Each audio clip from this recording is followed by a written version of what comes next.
வெற்றி வாழ்வு திருச்சபையினுடைய காலை ஆராதனைக்கு வந்திருக்கிற உங்கள் யாவரையும் நம்முடைய ஆண்டவரும் இரட்சகருமாகிய இயேசு கிறிஸ்துவின் நாமத்தினாலே வாழ்த்தி வரவேற்கிறேன்.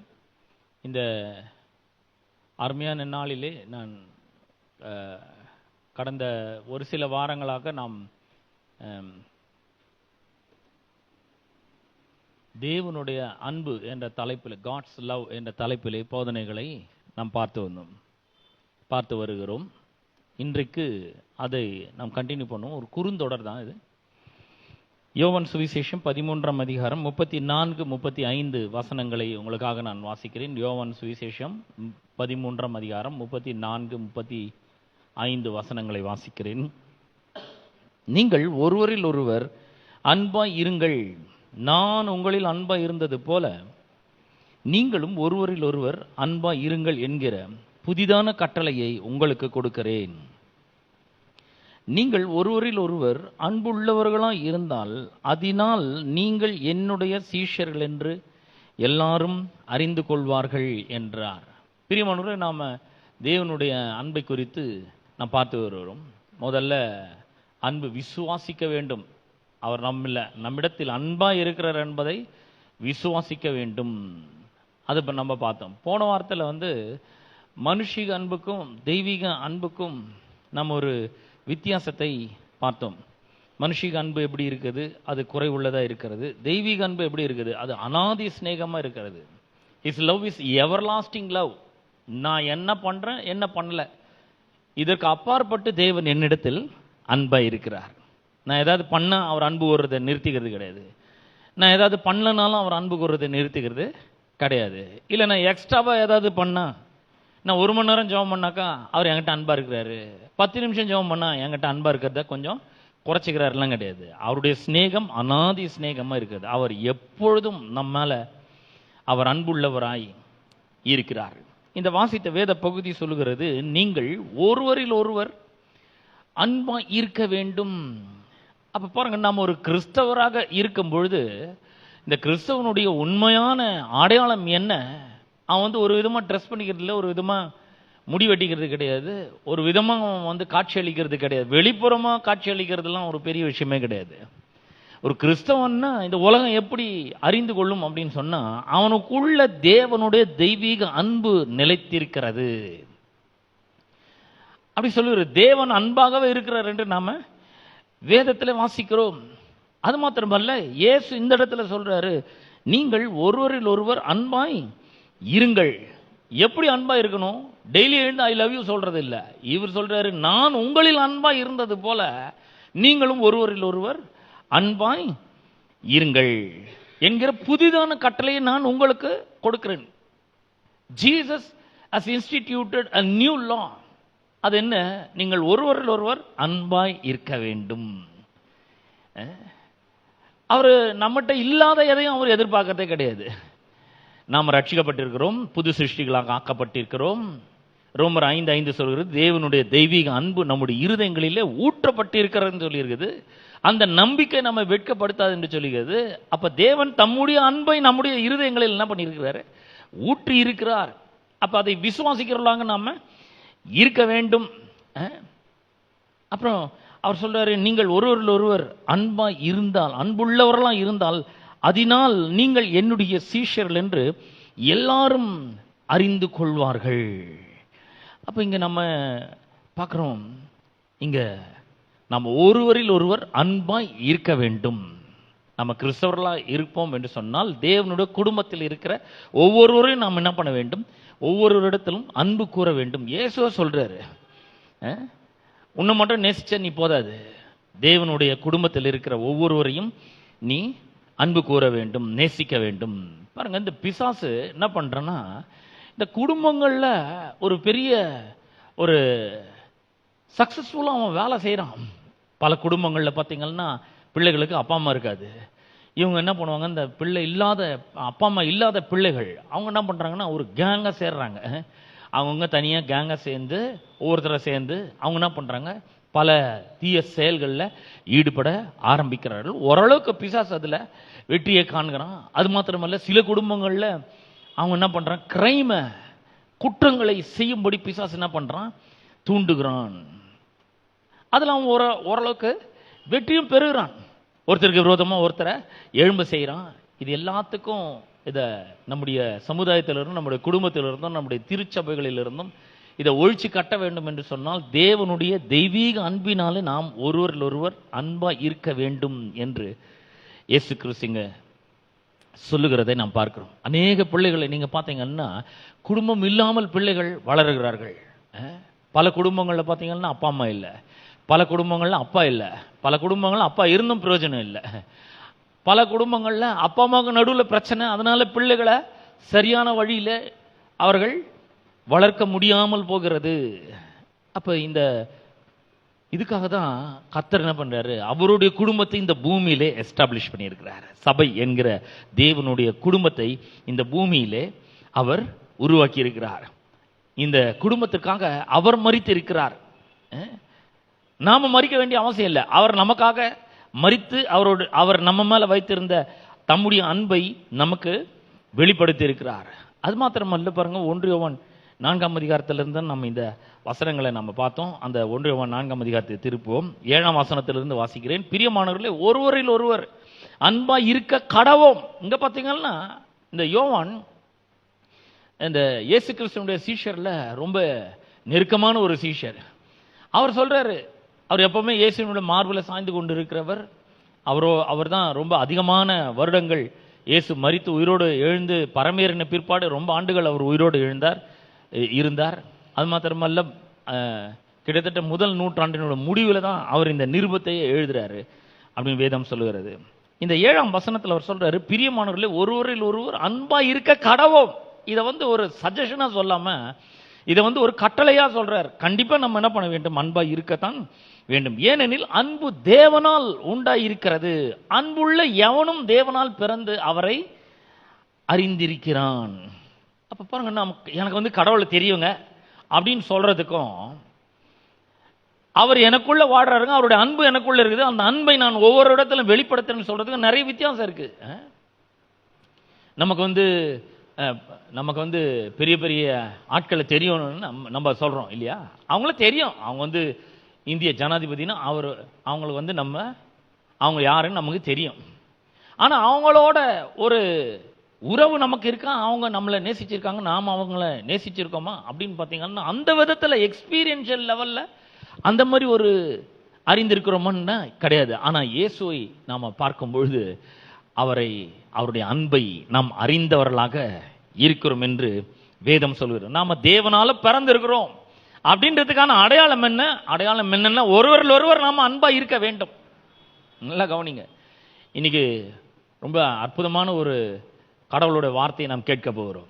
நம்ம ஒருவரில் ஒருவர் அன்பா இருக்கிறது இந்த உலகமும் காண வேண்டும். திருச்சபையிலே தேவனுடைய குடும்பத்திலே இருக்கிற ஒவ்வொருத்தரையும் நாம நேசிக்கும் பொழுது தேவன் நமக்குள் வைத்திருக்கிற அந்த அன்பு என்ன பண்ணுகிறது, வெளிப்பட ஆரம்பிக்கிறது. வெறும் இங்க மட்டும் கிடையாது, குடும்பத்துல இருந்து ஆரம்பிக்கணும். குடும்பத்திலையும் நம்ம ஒருவரில் ஒருவர் அன்பா இருக்க வேண்டும். இங்க சொல்றாரு, இந்த உலகம் பார்த்துட்டே இருக்குது, நாம ஒருத்தர் அன்பா இருக்கும் பொழுது இந்த உலகத்துக்கு ஒண்ணு புரியுது, என்னன்னா இவங்க வித்தியாசமான ஆட்களா இருக்காங்க, இவங்க தேவனால பிறந்திருக்கிறாங்க, இவங்க தேவனுடைய அன்பு இவங்களுக்குள்ள நிலைச்சிருக்கு, தேவன் அன்பாகவே இருக்கிறார் என்பதை அவர்கள் கண்டுபிடிக்கிறார்கள். கடவுளை ஒருவனும் ஒரு காலம் கண்டதில்லை, இதை யோவான் எழுதுறார் தம்முடைய சுவிசேஷத்துல. ஆனா நான் சொல்றேன், நாம ஒருவரில் ஒருவர் அன்பா இருக்கும் பொழுது இந்த உலகம் நமக்குள்ள இருக்கிற அன்பை கண்டு அனுபவிக்கும் பொழுது, நம்முடைய அன்பை அவர்கள் ருசி பார்க்கும் பொழுது, நம்ம காட்டுற அன்பை அவர்கள் எக்ஸ்பீரியன்ஸ் பண்ணும் பொழுது அவர்கள் கடவுளை நிச்சயமாக அறிந்து கொள்வார்கள். பெரிய ஒரு வாய்ப்பு இருக்கு. நமக்கு எல்லாருக்குமே ரொம்ப பெரிய பிரியம் இருக்கு. என்னன்னா, வெளியே இருக்கிற கிறிஸ்துவ அறியாத அநேக மக்களை உள்ள கொண்டு வரணும் அப்படின்றதுல ஒரு பெரிய அக்கறை இருக்கு, ஒரு பெரிய கவனம் இருக்கு. ஆனா அவங்க கடவுளை காண வேண்டும், அவர்கள் கடவுளை தேடிக்கொண்டு இருக்கிறார்கள். அவர்களை கடவுளை காண வேண்டும் என்றால் நாம ஒருவரில் ஒருவர் அன்பா இருக்கும் பொழுதுதான் அது சாத்தியம் என்று ஆண்டவராகிய இயேசு இங்க சொல்லுகிறதை நாம் பார்க்கிறோம். அவர் முன்னாடியே சொல்லி இருக்கிறாரு, நீங்க ஒருவரில் ஒருவர் அன்பா இருந்தால் நீங்கள் என்னுடைய சீஷர்கள் என்று இந்த உலகம் அறிந்து கொள்ளும். இல்லைன்னா அறியாது. கிறிஸ்தவங்களே நம்ம ஒரே சபையை சேர்ந்த அல்லது சபை மக்கள் இருக்கிற சபையில் இருக்கிற மக்கள் இடத்துல நாம வந்து அப்படியே வந்து இவங்க வேற சபை, நாங்க வேற சபைங்க, நீங்க போற சபையில வேற உபதேசம், நான் வேற உபதேசம், டாக்டரினல் ரீதியில அப்புறம் வந்து சில பழக்க வழக்கங்கள் அடிப்படையில் நாம பிரிஞ்சே இருந்தோம்னா இந்த உலகம் கடவுளை அறிந்து கொள்ளவே முடியாது. அப்ப இந்த நம்ம ஒருவரில் ஒருவர் அன்பா இருக்க வேண்டும் என்று ஆண்டவர் அடிக்கடி சொல்றதை நம்ம பார்க்கிறோம். 13ஆம் அதிகாரத்தில் நான் வாசம், யோவான் 13ஆம் அதிகாரம் 34 35 வாசம். மறுபடியும் யோவான் 15ஆம் அதிகாரத்தில் நான் ஒரு சில வசனங்களை வாசிக்கிறேன். 12ஆம் வசனத்தை வாசிக்கிறேன். நான் உங்களில் அன்பா இருக்கிறது போல நீங்களும் ஒருவரில் ஒருவர் அன்பா இருக்க வேண்டும் என்பதே என்னுடைய கற்பனையாய் இருக்கிறது. அப்ப பாருங்க, ஒண்ணு வந்து நம்ம ரொம்ப நல்லா விளங்கிக் கொள்ள வேண்டும். தேவன் அன்பாகவே இருக்கிறார். God is love. Love is not feeling. No, love is not emotion. God is love. கர்த்தர் தான் அன்பா இருக்கிறார். தேவன் தான் அன்பாகவே இருக்கிறார். நம்ம இந்த உலகத்துல இந்த அன்புன்றதுக்கான அந்த அந்த விஷயத்தை வந்து பல விதங்கள்ல நமக்கு தப்பு தப்பா காமிச்சிட்டு இருக்கிறாங்க. சினிமால வேற விதமா காண்பிக்கிறாங்க. எப்படி, நீ வந்து என்ன உண்மையில அன்பு செலுத்துறியா, நான் கூப்பிடுற நேரத்துக்கு நீ வரணும், நான் கூப்பிடுற இடத்துக்கு வரணும், நீ வரலன்னா நீ என் மேல அன்பா இல்லைன்னு அர்த்தம். நாம நினைக்கிறோம் இதுதான் அன்பு, உண்மையான அன்பு, பா எவ்வளவு அன்பு வச்சுன்னு இருக்கிறாரு அப்படின்னு நம்ம நினைக்கிறோம். இல்ல இல்ல, உண்மையான அன்பு அப்படின்னா என்னன்னா, உண்மையான அன்பு இப்போ ஒருத்தருக்கு மேல நான் அன்பு செலுத்துறேன் அப்படின்னு சொன்னா அவங்க கிட்ட இருந்து நான் எதையும் டிமாண்ட் பண்ண மாட்டேன், அவங்க மேல நான் எந்த பிரஷரையும் போட மாட்டேன், எந்த அழுத்தத்தையும் கொடுக்க மாட்டேன். நீ வந்துதான் ஆகணும், நீ பண்ணிதான் ஆகணும் அப்படின்னா அப்படி சொன்னாவே அது அன்பே கிடையாது. அன்புனா என்னன்னா, அன்பு கொடுக்கிறதா இருக்கிறது. யோவான் 3ஆம் அதிகாரம் 16ஆம் வசனத்துல தேவனை குறித்து இந்த வேத வசனம் சொல்வது, for God so loved the world that he gave his only begotten son so that whoever believes in him shall not perish but have everlasting life. எவ்வளவு அற்புதமா சொல்லப்படுது பாருங்க. அன்பு இருக்கும்னா கண்டிப்பா அவங்க என்ன பண்ணுவாங்க, நமக்கு கொடுப்பாங்க. அன்பு கொடுக்கிற தன்மையுடையதான் இருக்கிறது. அதுதான் உண்மையான ஒரு அன்பாய் இருக்கிறது. அப்ப இங்க பாருங்க, நிறைய விதங்கள்ல இங்க அன்பை பற்றி இந்த 1 யோவான் 4ஆம் அதிகாரம் நமக்கு போதிக்கிறத நம்ம பார்க்கிறோம். 1 யோவான் 4ஆம் அதிகாரம் 16ஆம் வசனத்தை உங்களுக்காக நான் இப்ப வாசிக்க போறேன். 1 யோவான் 4ஆம் அதிகாரம் 16ஆம் வசனத்தை வாசிக்கிறேன். தேவன் நம்மேல் வைத்திருக்கிற அன்பை நாம் அறிந்து விசுவாசிக்கிறோம். பாருங்க, இங்க அறியவும் செய்யறோம், விசுவாசிக்கவும் செய்யறோம். We know and love that God loves me. கர்த்தர் என்னை நேசிக்கிறார், என் மேல அன்பா இருக்கிறார் என்பதை நான் அறிந்திருக்கிறது மட்டும் இல்ல, விசுவாசிக்கவும் செய்யறேன். ஏன்னா பல நேரங்கள்ல பிசாசு வந்து சொல்றான், கடவுள் உன் மேல அன்பா இல்ல. ஒரு கெட்டது நடக்கும்போது, இந்த உலகத்துல ஒரு கெட்டது நடக்கும்போது, கடவுள் உன் மேல அன்பா இல்ல அப்படின்னு வந்து சொல்றான். கடவுள் அன்பா இருந்தா இது ஏன் உனக்கு நடக்குது, கடவுள் அன்பா இருந்தா உனக்கு ஏன் இந்த மாதிரி சோகமான காரியங்கள் வாழ்க்கையில் நடக்குது, கடவுள் உன் மேல அன்பா இருந்தா உனக்கு ஏன் வேலை போகுது, கடவுள் உன் மேல அன்பா இருந்தா உனக்கு ஏன் ப்ரொமோஷன் வர மாட்டேங்குது, கடவுள் உன் மேல அன்பா இருந்தா உன் வீட்டுல ஏன் சாவு நடக்குது. பாருங்க, பிசாசு வந்து சொல்றான் கடவுள் உன் மேல அன்பா இல்ல அப்படின்னு. ஆனா பைபிள் என்ன சொல்லுது, God is love. தேவன் அன்பாகவே இருக்கிறார்.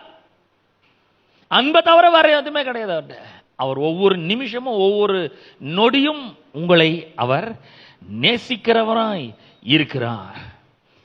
அப்ப இங்க நம்ம பார்க்கிறோம், அறிந்தும் விசுவாசித்தும் இருக்கிறோம். We must know and believe that God is love. God loves me. தனிப்பட்ட விதத்துல என்ன ஆண்டவர் நேசிக்கிறாரு, என்ன நேசிக்கிறாரு அப்படின்றத அறியவும் செய்யணும், விசுவாசிக்கவும் செய்யணும். அறியறதுன்னா என்ன, எக்ஸ்பீரியன்சிங். பாருங்க, அறியறது அப்படின்றது பைபிள்ல வந்து எப்படி சொல்லப்பட்டதுன்னா, ஆதாம் ஏவாளை அறிந்தான். He experienced Eve. அவங்க ரெண்டு பேரும் ஒரு பெரிய நெருக்கமான உறவுக்குள்ள வராங்க. அது பேர் தான் நோ அப்படின்ற வார்த்தையினாலே குறிப்பிடப்படுகிறது. அந்த விதத்துல ஏவாளை அறிந்தான் அப்படின்னு என்ன அர்த்தம், கொஞ்ச நாள் கழிச்சு பார்த்தீங்கன்னா காயின் பிறக்கிறான். அவ்வளோ ஒரு இன்டிமேட் ரிலேஷன்ஷிப். அந்த ரிலேஷன்ஷிப் பேர் தான் நோ அப்படின்னு பைபிள்ல KNOW அந்த நோ என்ற வார்த்தை உபயோகப்படுத்தப்பட்டிருக்கிறது. நமக்கும் ஆண்டவருக்கும் அப்படிப்பட்ட ஒரு அப்படிப்பட்ட ஒரு நெருக்கம் இருக்கா? அந்த விதத்துல ஆண்டவரை நீங்க அறிந்திருக்கீங்களா? விசுவாசிச்சிருக்கீங்களா? அவர் அன்பாகவே இருக்கிறார். அவர் உங்களுக்குள்ள இருக்கிறார்னு சொன்னா உங்களுக்குள்ள அன்பு இருக்கா? அதை நீங்க வெளிப்படுத்துறீங்களா? இப்ப நம்ம சிந்திச்சு பார்க்கணும். எப்படி நம்ம அந்த அன்பை உள்ளே வச்சுட்டு ஆமாங்க தேவன் அன்பா இருக்கிறார் நான் அன்பா இருக்கிறேன்னு சொல்லின்னு இருந்தா பத்தாது. நாம நம்முடைய வார்த்தைகளிலே முதலாவது அந்த அன்பை வெளிப்படுத்துகிறவர்களாக இருக்க வேண்டும். நம்முடைய எண்ணங்களிலே கடவுளுடைய அன்பை வெளிப்படுத்துகிறவர்களாக இருக்க வேண்டும். நம்முடைய செயல்களிலே கடவுளுடைய அன்பை நாம வெளிப்படுத்துகிறவர்களாக இருக்க வேண்டும். பாருங்க, ஆண்டவர் நம்ம நேசிச்சாரு. நேசிச்சு என்ன பண்ணாரு? அந்த அன்பை எப்படி வெளிப்படுத்தி இருக்கிறார் பாருங்க. 8ஆம் வசனத்தை வாசிக்கிறேன். 1 யோவான் 4:8-9 வாசிக்கிறேன். அன்பில்லாதவன் தேவனை அறியான். தேவன் அன்பாகவே இருக்கிறார். தம்முடைய ஒரே பேரான குமாரனாலே நாம் பிழைக்கும்படி. நல்ல கவனிங்க, நிறைய பேர் சாவறதுக்கு விரும்புறாங்க. ஹலோ, என்னத்துக்குங்க இந்த வாழ்க்கை?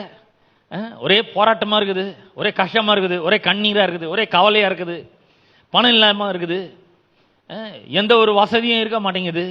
இந்த வாழ்க்கையை நான் வாழ்ந்து என்ன பிரயோஜனம்? நான் பூமிக்கு பாரமா இருக்கிறேன், நான் வாழவே எனக்கு பிடிக்கவே இல்லை, எதெல்லாம் நான் ஆசைப்படுறேனோ அதெல்லாம் கடவுளை என்கிட்ட எடுத்து இப்படியே சொல்றான். கடவுளை எடுத்துடுறாரு அப்படின்றாங்க. இல்ல, அவர் எடுக்கிறது கிடையாது. அவர் சொல்றாரு நாம இந்த உலகத்துல வாழும்படிக்கு பிழைக்கும்படிக்கு. யார் மூலமா? அவருடைய ஒரே பேரான குமாரனாலே நாம் பிழைக்கும்படிக்கு தேவன் அவரை இவ்வுலகத்தில் அனுப்பினதினால் தேவன் நம்மேல் வைத்த அன்பு வெளிப்பட்டது. God has revealed that he is love and he shows his love. He loves you. How? He revealed his love by sending Jesus as a man into this world. இந்த உலகத்தில் இயேசுவை ஒரு மனிதனாக அனுப்பினதின் மூலமாக தேவன் நம்ம மேல வச்சிருந்த அன்பு வெளிப்பட்டது. அவர் வெளிப்பட்டார்னா நாம் இன்னைக்கு வாழ முடியும் நல்லா. அவர் வெளிப்பட்டார்னா நம்முடைய தேவைகள்லாம் சந்திக்கப்படும். அவர் வெளிப்பட்டுட்டார்னா நாம் இன்னைக்கு ரொம்ப பிரமாதமா வாழ முடியும். அப்ப 11ஆம் வசனத்துல நான் வாசிக்கிறேன். பிரியமானவர்களே, தேவன் இவ்விதமாய் நம்மிடத்தில் அன்பு கூர்ந்திருக்க நாமும் ஒருவர் இடத்தில் ஒருவர் அன்பு கூற கடனாளிகளா இருக்கிறோம். We ought to love one another. இதான் பாருங்க, நம்ம கடனாளிகளா இருக்கிறோம். எதுக்கு? அன்பு கூறுறதுல நம்ம கடனாளிகளாய் இருக்கிறோம். அப்ப பாருங்க, அன்புன்றது ஒரு நபர். அவரோட பேர் என்ன? இயேசு கிறிஸ்து. அவர் இந்த உலகத்தை நேசிச்சார். நேசிச்சு தம்மையே நமக்காக அவர் என்ன பண்ணாரு? ஒப்பு கொடுத்தார். அப்ப இந்த நல்ல கவனிங்க, நான் ஒரு கிறிஸ்தவன், என்னுடைய பாவங்கள்லாம் மன்னிக்கப்பட்டிருக்குது, இயேசுவை ஆண்டவராக ரட்சகராக நான் ஏற்றுக்கொண்டு இருக்கிறேன், ஆண்டவர் என்னுடைய இருதயத்தில் வாசம் பண்ணும்படியா வந்திருக்கிறாரு அப்படின்னு நம்ம சொன்னோம்னா நாம தேவனால பிறந்து இருக்கிறோம். தேவனால பிறந்தக்கா அவருடைய அன்பு நம்முடைய இருதயங்களில் ஊற்றப்பட்டிருக்கிறது. நாம் ஒருவர் அன்பு கூற கடனாளிகளா இருக்கிறோம். தேவனால் பிறந்த எவனும் ஒருவர் ஒருவர் அன்பை இருக்க வேண்டும், இருக்க கடவன் என்று அவர் சொல்லுகிறாரு. இந்த அன்பு நமக்கு உள்ள இருக்குது. இதை நம்ம அறிந்திருக்கிறோம், விசுவாசிக்கிறோம் அப்படின்னா அதை செயலை நம்ம காண்பிக்கிறவர்களாக இருக்க வேண்டும். எப்படி இதை காண்பிக்கிறது? நான் ஒருத்தர்கிட்ட அன்பா இருக்கிறன்றதை நம்ம எப்படி காண்பிக்க முடியும் அப்படின்னு சொன்னா பல வழிகள் இருக்கிறது. அதுல ஒரு சில காரியங்களை இன்றைக்கு நாம பார்க்க போறோம். கொஞ்சம் கொஞ்சமா நம்ம பார்க்க போறோம். ஒரே வாரத்தில் எல்லாத்தையும் நம்ம பார்க்க முடியாது. அதனால கொஞ்சம் கொஞ்சமா நம்ம என்ன பண்ண போறோம்? பார்க்க போகிறோம். எபேசியர் நிருபம் 4ஆம் அதிகாரம் 31ஆம் வசனத்தை உங்களுக்காக நான் வாசிக்க போறேன். எபேசியர் 4:31. சகல விதமான கசப்பும், ஆல் பிட்டர்னஸ். கசப்பு தெரியுமா? கசப்புன்னா என்னன்னா, கசப்புனா பிடிக்கவே பிடிக்காது. யாருக்காவது மருந்து சாப்பிட்றது பிடிக்குமா? எனக்கு கசப்பா இருக்கும் அது. அதனால யாரும் மருந்தை சாப்பிடவே மாட்டாங்க. கசப்பான பொருள் யாருக்குமே பிடிக்காது. ஸ்வீட் ரொம்ப பேருக்கு பிடிக்கும், நிறைய பேருக்கு பிடிக்கும். ஆனா கசப்பு யாருக்குமே பிடிக்கவே பிடிக்காது. கசப்புனா என்னன்னா, ஒருத்தரை நம்மளுக்கு பிடிக்கவே பிடிக்காதுன்னு வச்சுக்கோங்க. அந்த மாதிரி கசப்பு இருக்கவே கூடாது என்று வேதம் சொல்லுது. சகல விதமான கசப்பும், கோபமும், மூர்க்கமும், கூக்குரலும், தூஷணமும், மற்ற எந்த துர்குணமும் உங்களை விட்டு நீங்க கடவுது. இதெல்லாம் என்ன பண்ண வேண்டும்? நம்மளை விட்டு நீங்க வேண்டும். நல்ல கவனிங்க, உள்ளம் அன்பினால் நிரம்ப நிரம்ப நிரம்ப. இந்த அன்பு எனக்குள்ள இருக்குதுங்க, அதை நான் அறிந்திருக்கிறேன், நான் அவரால் பிறந்திருக்கிறேன், தேவன் அன்பாகவே இருக்கிறாரு, அவர் எனக்குள்ள இருக்கிறாரு, அன்பு எனக்குள்ள இருக்குது, அவருடைய பரிசுத்த ஆவியானவர் மூலமா அன்பு எனக்குள்ள ஊற்றப்பட்டிருக்கிறது.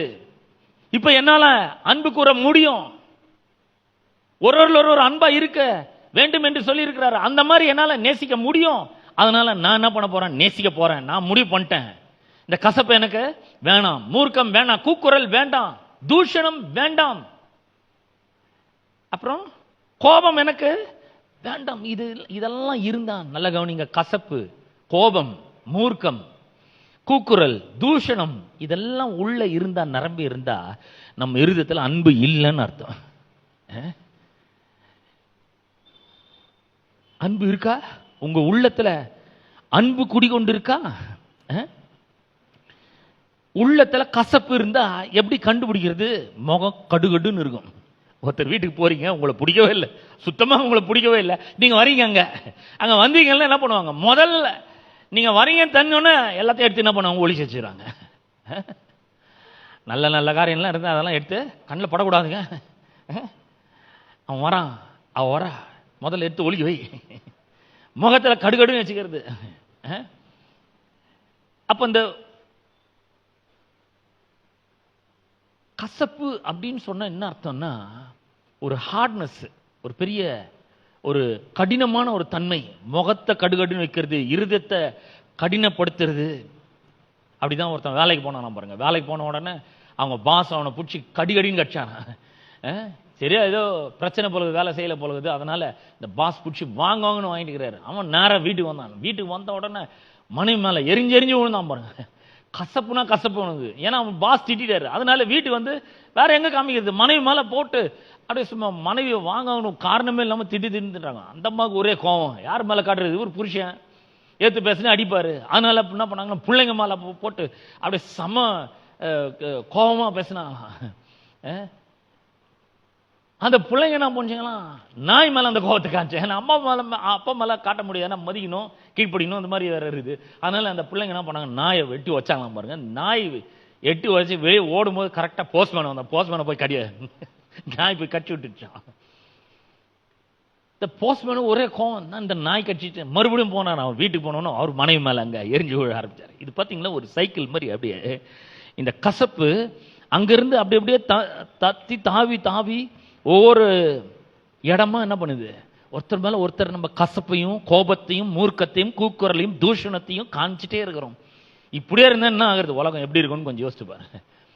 அப்ப இது நம்ம சரிப்படுத்த வேண்டும் என்று வேதம் சொல்லுகிறது. இது எல்லாம் உங்களை விட்டு நீங்க கடவுது. இது நீங்கணும்.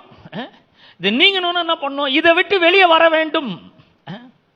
உங்களை விட்டு இதை அப்புறப்படுத்த வேண்டும்.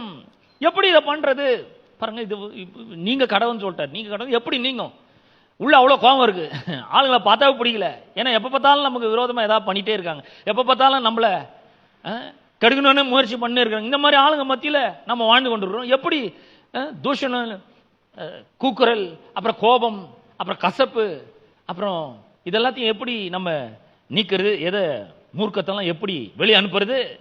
எப்படி இதுல இருந்து வெளியே வர்றது? அடுத்த வசனத்திலே சொல்லுது, ஒருவருக்கொருவர் தயவாயும் மன உருக்கமாயும் இருந்து கிறிஸ்துக்குள் தேவன் உங்களுக்கு மன்னித்தது போல நீங்களும் ஒருவருக்கொருவர் என்ன பண்ணுங்கள்? மன்னியுங்கள்.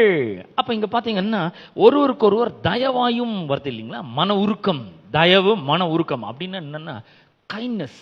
கைண்ட்னஸ் என்ன? அது ஒரு விதமான அன்பு. கைண்ட்னஸ்னாலும் அன்புனாலும் ஒண்ணுதான். ஒருத்தர் மேல என்ன பண்றோம்? தயவு பாராட்டுறோம்.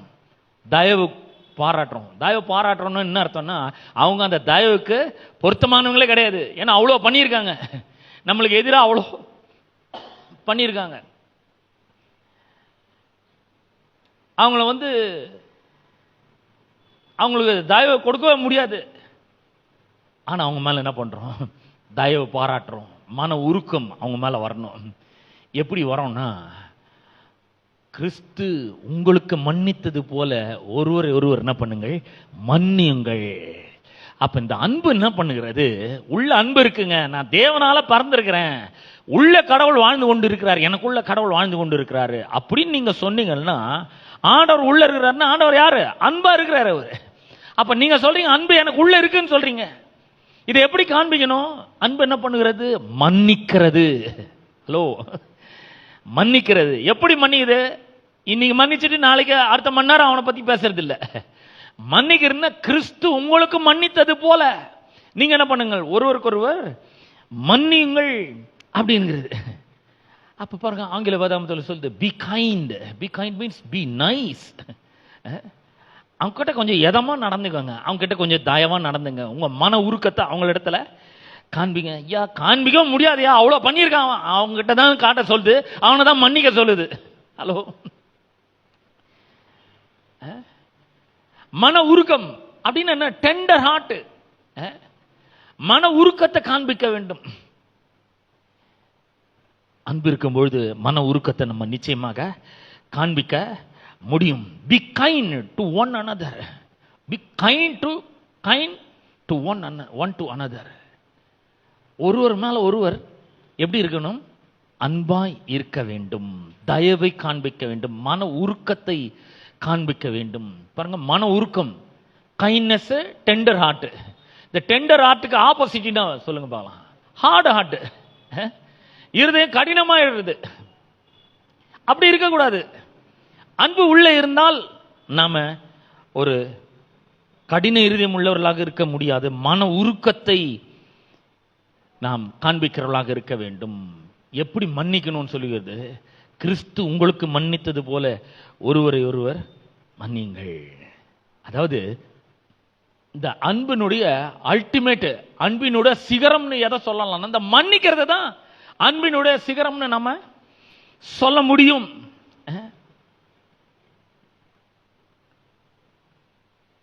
அப்ப இந்த கைண்ட்னஸ் இதுக்கு ஆப்போசிட் என்ன அப்படின்னு சொல்லி பார்த்தீங்கன்னா, சராசரியா நடந்துக்கிறது, மட்டமா நடந்துக்கிறது, கோபமா, மூர்க்கமா, தூஷணமா நடந்து கொள்றது, கசப்பு வச்சிட்டு இருக்கிறது, உள்ள இருதயம் கடினமா இருக்கிறது, மன்னிக்காம இருக்கிறது. அப்ப இப்ப 5ஆம் அதிகாரம் 1ஆம் வசனத்தை வாசிக்க போறேன். இது வந்து நமக்காக தான் இந்த சாப்டர் டிவிஷன், வேர்ஸ் டிவிஷன்லாம் இருக்குது. இது வந்து ஒரு கடிதம் மாதிரி. அவர் லெட்டர் எழுதுறாரு. லெட்டர் எழுதும் போது நம்ம நம்பர் போட்டு வரி வரிக்கா எழுதுறோம் இல்ல, அவர் அப்படியே கண்டினியூஸா எழுதுறாரு. நமக்கு விளங்கணுன்றதுக்காக, நமக்கு புரியணுன்றதுக்காக 5ஆம் அதிகாரம் 4ஆம் அதிகாரம் போட்டுக்குது. இப்போ அவர் சொல்றார், ஒருவர் கிறிஸ்து உங்களுக்கு மன்னித்தது போல ஒருவருக்கு ஒருவர் மன்னிங்கன்னு சொல்லிட்டு அடுத்த வசனத்தில் அவர் சொல்றாரு, ஆதலால் நீங்கள் பிரியமான பிள்ளைகளைப் போல தேவனை பின்பற்றுகிறவர்களாகி பி ஃபாலோவர்ஸ் ஆஃப் காட்.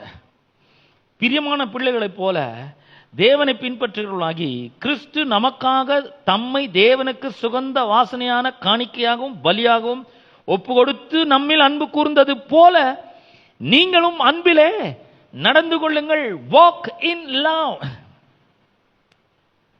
எப்படி அன்பில் நடந்துக்கணும்?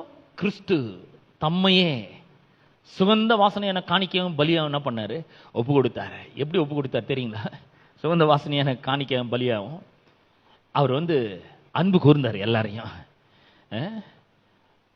அவரை நேசிச்சவங்களையும் நேசிச்சாரு, அவரை எதிர்த்தவங்களையும் நேசிச்சாரு. சத்துருக்களை சிநேகியுங்கள் அப்படின்றாரு. உங்களை துன்பப்படுத்துறவர்களுக்காக ஜெபம் பண்ணுங்கன்னு சொன்னாரு. சொல்லிட்டு அவர் வந்து துன்பப்படுத்துறவங்கள திட்டல, அவரை துன்பப்படுத்தினவங்களுக்காக அவர் ஜெபம் பண்ணார் கல்வாரி சிலுவையில்.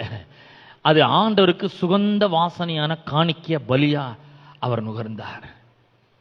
சுகந்த வாசனையான காணிக்கையும் பலியாகும்னா, இப்போ பாருங்க, ஒரு நல்ல சென்ட் இருக்கு, அதை நான் அந்த சென்ட்டை போட்டுக்கிறேன். சென்ட்டை போட்டு இது உள்ள நுழைஞ்ச உடனே இந்த அரை முழுக்க ஒரு நல்ல அரோமா, நல்ல ஸ்மெல்லு, நல்ல ஒரு வாசனை, அருமையான வாசனை வருது. என்கிட்ட அந்த சென்ட் ஸ்மெல் வருது, நல்ல மனமா இருக்கு, ரொம்ப இனிமையா இருக்கு, மனசுக்கு ரொம்ப ரம்யமா இருக்கு. ஏன்னா அந்த வாசனை அப்படிப்பட்ட ஒரு வாசனையா இருக்கு. கிறிஸ்து தம்மையே சுகந்த வாசனையான காணிக்கையாகவும் பலியாகவும் என்ன பண்ணாராம்? ஒப்பு கொடுத்து அன்பு கூர்ந்தாராம்.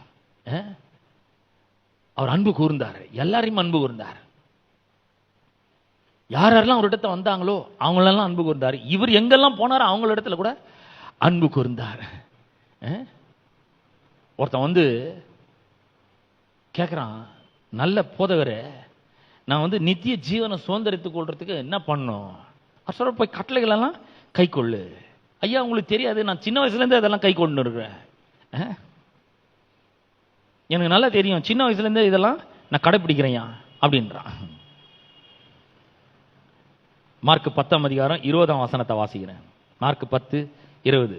அதற்கு அவன், போதகரே, இவைகளையெல்லாம் நான் என் சிறு வயது முதல் கை கொண்டிருக்கிறேன். எதை கை கொண்டிருக்கிறேன்? மாலை சொல்றார், விபச்சாரம் செய்யாதிருப்பாயாக, கொலை செய்யாதிருப்பாயாக, களவு செய்யாதிருப்பாயாக, பொய் சாட்சி சொல்லாதிருப்பாயாக, வஞ்சனை செய்யாதிருப்பாயாக, உன் தகப்பனையும் உன் தாயையும் கனம் பண்ணுவாயாக என்கிற கற்பனைகளை அறிந்திருக்கிறாயே என்றார். அதுதான் அவன் சொல்றான், இதெல்லாம் சின்ன வயசுலேருந்தே நான் கை கொண்டிருக்கிறேன், நான் ஒபே பண்றேன்.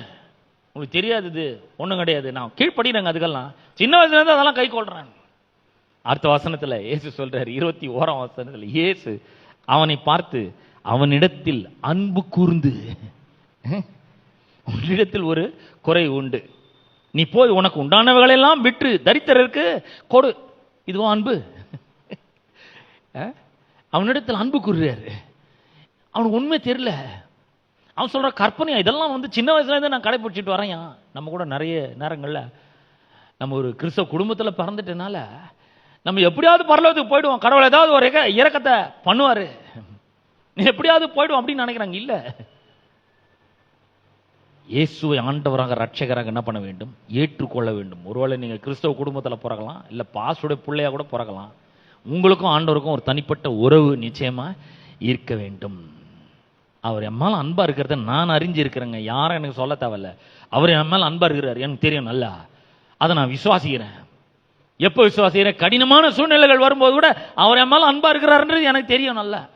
அம்மால அன்பு கூறுறாரு, உன்கிட்ட ஒரு குறை இருக்குதுப்பா, நீ போய் உனக்கு உண்டானதெல்லாம் விட்டு தரித்திரருக்கு கொடு, அதுக்கப்புறம் என்னை பின்பற்றுவான் அப்படின்றாரு.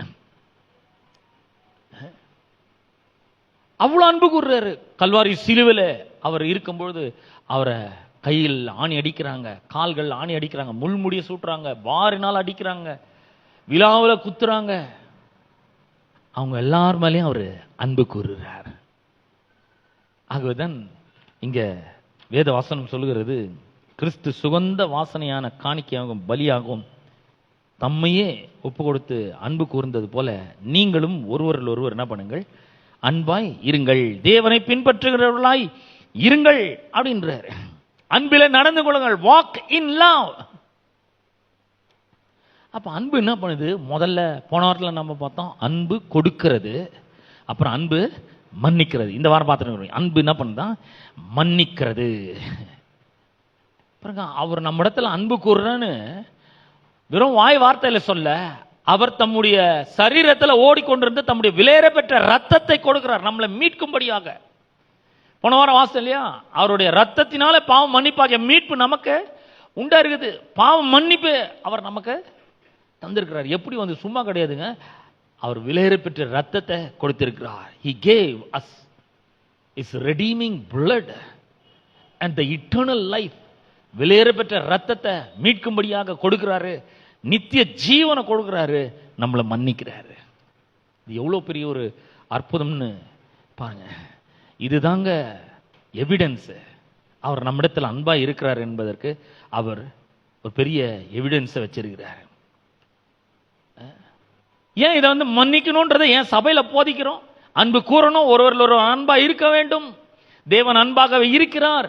நீங்கள் அன்பு இருந்தால் கொடுக்கிறவர்களாக இருக்க வேண்டும், அன்பு இருந்தால் மன்னிக்கிறவர்களாக இருக்க வேண்டும். இந்த கோபம் மூர்க்கம்லாம் உங்களை விட்டு நீங்களும் ஏன் சொல்றோம், ஏன் போதிக்கிறோம் அப்படின்னு சொன்னா, இந்த மன்னிக்காத ஒரு தன்மை இருக்கு பாத்தீங்களா, அன்ஃபர்கிவ்னஸ்.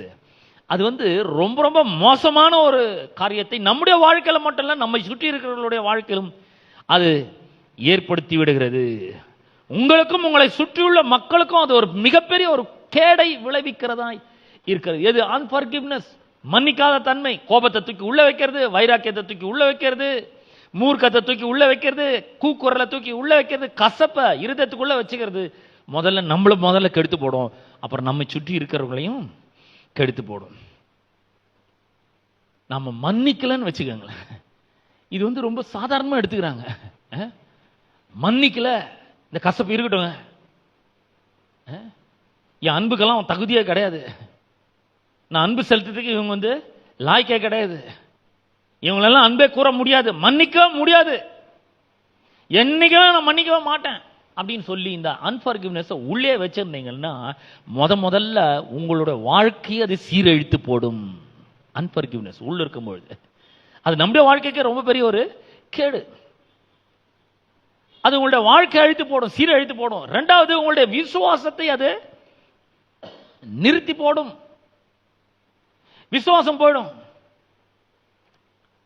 மூணாவது, கடவுள்கிட்ட நீங்க அவருடைய சத்தத்தை கேட்க முடியாதபடி உங்களுடைய செவிகளை மந்தமாக்கும். அன்ஃபர்கிவ்னஸ் ஹார்ட் ஹார்ட் இதெல்லாம் இருந்துச்சுன்னா கடவுள் பேசுறது நம்மளால கேட்க முடியாதபடி நம்முடைய காதுகளை மந்தமாக்கிடும், ஆவிக்குரிய காதுகளை. நாலாவது, யாருடைய தயவும் நமக்கு கிடைக்காத மாதிரி கட் பண்ணிட்டோம். அது நம்ம மன்னிக்கலன்னா மற்றவர்கள் நம்ம மேல தயவு காண்பிக்க முடியாதபடி அது செய்துவிடும். அஞ்சாவது, நம்முடைய வாழ்க்கையில் அற்புதங்களை அது தடை செய்கிறதாய் இருக்கிறது. படிப்படியா நம்முடைய வாழ்க்கையில அற்புதங்கள் நிகழ்வதை அது என்ன பண்ணுது? தடுக்கிறது. அன்பு இருந்தா கண்டிப்பா மன்னிக்கணும். தேவன் அன்பாக இருக்கிறார், அதனால் அவர் என்ன பண்ணாரு? நிச்சயமா மன்னித்தார். பிரியமானவர்களே, அன்பு நிச்சயமாக மன்னிக்கிறது. அது எந்த கணக்கையும் வச்சுக்கிறதே கிடையாது.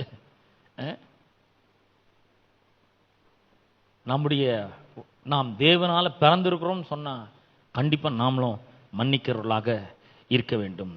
இது பாருங்க, இந்த மன்னிப்பு எவ்வளவு முக்கியம்ன்றத அது எதோட சம்பந்தப்பட்டிருக்குது என்பதை உங்களுக்கு காண்பிக்க விரும்புகிறேன். அப்போஸ்தலர் 26ஆம் அதிகாரம் 18ஆம் வசனத்தை வாசிக்கிறேன். அப்போஸ்தலனாகிய பவுலை இந்த சுய ஜனத்தாரிடத்திலிருந்து, அந்நிய ஜனத்தாரிடத்திலிருந்து விடுதலையாக்கி 18ஆம் வசனம், அவர்கள் என்னை பற்றும் விசுவாசத்தினாலே, அப்போஸ்தலர் 26:18, பாவ மன்னிப்பையும் பரிசுத்தமாக்கப்பட்டவர்களுக்குரிய சுதந்திரத்தையும் பெற்றுக்கொள்ளும்படியாக அவர்கள் இருளை விட்டு ஒளி நிலத்திற்கும் சாத்தானுடைய அதிகாரத்தை விட்டு தேவனிடத்திற்கும் திரும்பும்படிக்கு நீ அவர்களுடைய கண்களை திறக்கும் பொருட்டு இப்பொழுது உன்னை அவர்களிடத்திற்கு அனுப்புகிறேன். நல்ல கவனிங்க, இருளை விட்டு ஒளி நிலத்திற்கு, சாத்தானுடைய அதிகாரத்தை விட்டு தேவனிடத்தில் திரும்பும்படிக்கும். ஆங்கில வேதாமத்தில் பார்த்தீங்கன்னா இந்த சாத்தானின் அதிகாரத்தை விட்டு தேவனிடத்தில் திரும்பும்படிக்கும் சொல்லிட்டு அப்புறம் பாவம் மன்னிப்பை இங்க வந்து மேலே வருது இல்லையா? அவர்கள் என்னை பற்றும் விசுவாசத்தினாலே பாவம் மன்னிப்பையும், இந்த பாவம் மன்னிப்பு இங்க வருது பாருங்க மேல 2வது வரியில.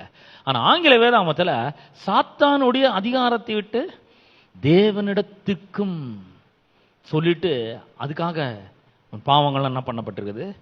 மன்னிக்கப்பட்டிருக்கிறது என்று அங்க சொல்லப்படுது. பாருங்க, நம்ம வந்து மன்னிக்கலன்னு வச்சுக்கோங்களேன். மன்னிக்கலன்னா பிசாசு நம்முடைய வாழ்க்கையில உள்ள நுழைஞ்சி அவன் இஷ்டத்துக்கு எல்லாவற்றையும் பண்றதுக்கு நாமளே அனுமதி கொடுக்கிற மாதிரி ஆயிடுது.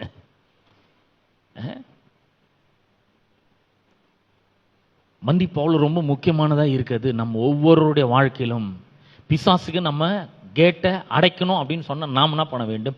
மன்னிக்கிறவர்களாக இருக்க வேண்டும். எந்த கசப்பையும் நம்முடைய இருதயத்தில் வைக்கவே கூடாது. பிரியமானவர்களே, நான் உங்களுக்கு சொல்றேன், உங்க மேல அன்பும் அக்கறையும் உள்ளவனாக நான் சொல்றேன், எந்த விஷயமா இருந்தாலும் யாரா இருந்தாலும் அவங்கள மன்னிச்சிடுங்க. எதையும் உள்ள வைக்காதீங்க. ஏன்னா அது நம்முடைய வாழ்க்கையை சீரழிக்கிறதா இருக்குது. நம்முடைய வாழ்க்கையில் அற்புதங்கள் நிகழ்வதை தடுக்கிறது, தயவை கட் பண்ணுது. ரொம்ப பொல்லாததா இருக்குது. நம்ம சுற்றி இருக்கிறவருடைய வாழ்க்கையும் கூட அதை அழித்து போடுகிறதாய் இருக்கிறது.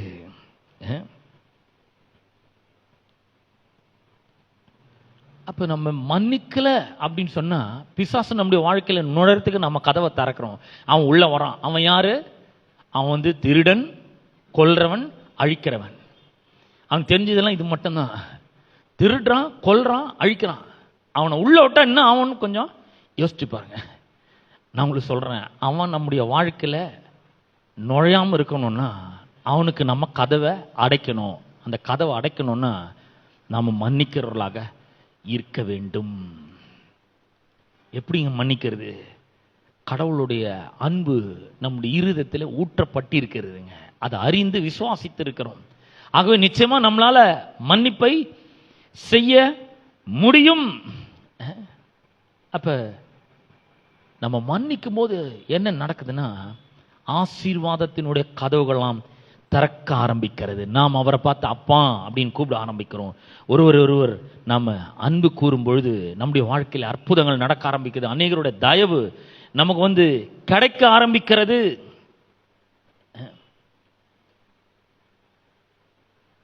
அவர் சொல்ற, நான் உங்களுக்கு மன்னித்தது போல நீங்களும் ஒருவருக்கு ஒருவர் என்ன பண்ண வேண்டும்? மன்னிக்க வேண்டும். மன்னிக்கிறவர்களா இருக்க வேண்டும்.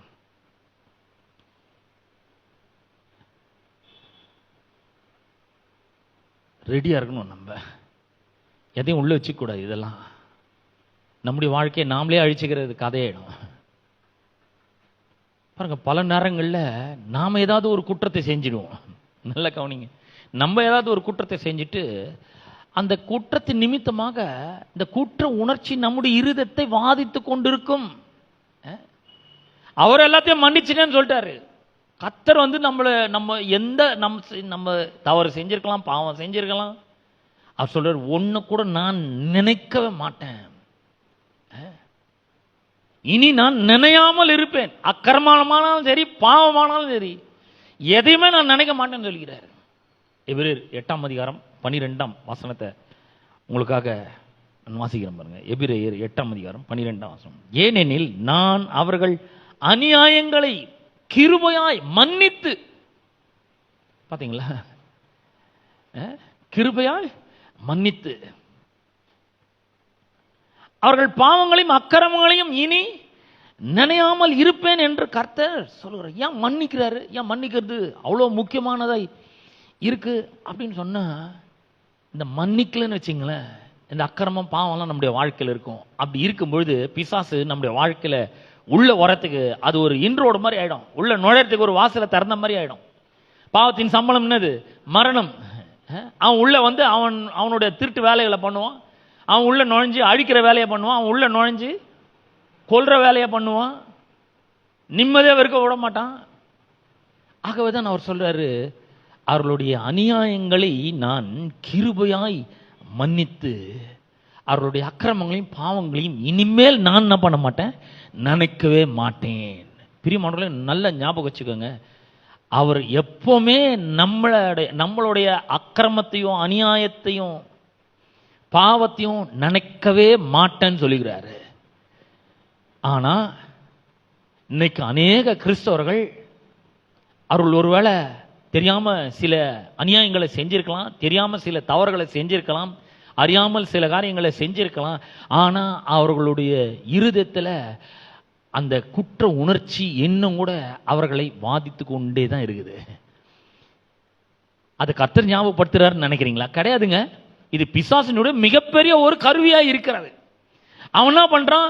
நீங்க நிம்மதியா இருக்கக்கூடாது, உங்களுடைய வாழ்க்கையில விசுவாசத்துல நீங்க மேல வரக்கூடாது, உங்களுடைய வாழ்க்கையில தொடர்ச்சியா அற்புதம் நடக்கூடாது, டெவலப் ஆகக்கூடாது நீங்க வாழ்க்கையில.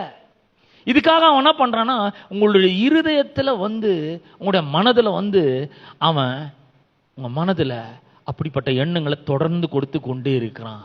நீ செஞ்சது எவ்வளவு பெரிய அநியாயம், இது கடவுளே மன்னிக்க மாட்டாரு. நீ செஞ்சது எவ்வளவு பெரிய பாவம், இது கடவுளே மன்னிக்க மாட்டாரு. ஆனா இன்னைக்கு நான் சொல்றேன், கர்த்தர் உங்களுடைய அநியாயங்களை கிருபையாய் மன்னித்து உங்களுடைய பாவங்களை அக்கிரமங்களை இனிமேல் நினைக்கவே மாட்டேன்னு சொல்லிட்டாரு. தயவு செய்து நீங்க நினைக்காம இருங்க. அத ஹலோ, நீங்க நினைக்காதீங்க. நீங்க அதை நினைச்சீங்கன்னா பிசாசு நடுவுல வருவான். கண்டிப்பா உங்களோட வாழ்க்கையில உள்ள வரத்துக்கான ஒரு டோர் அது.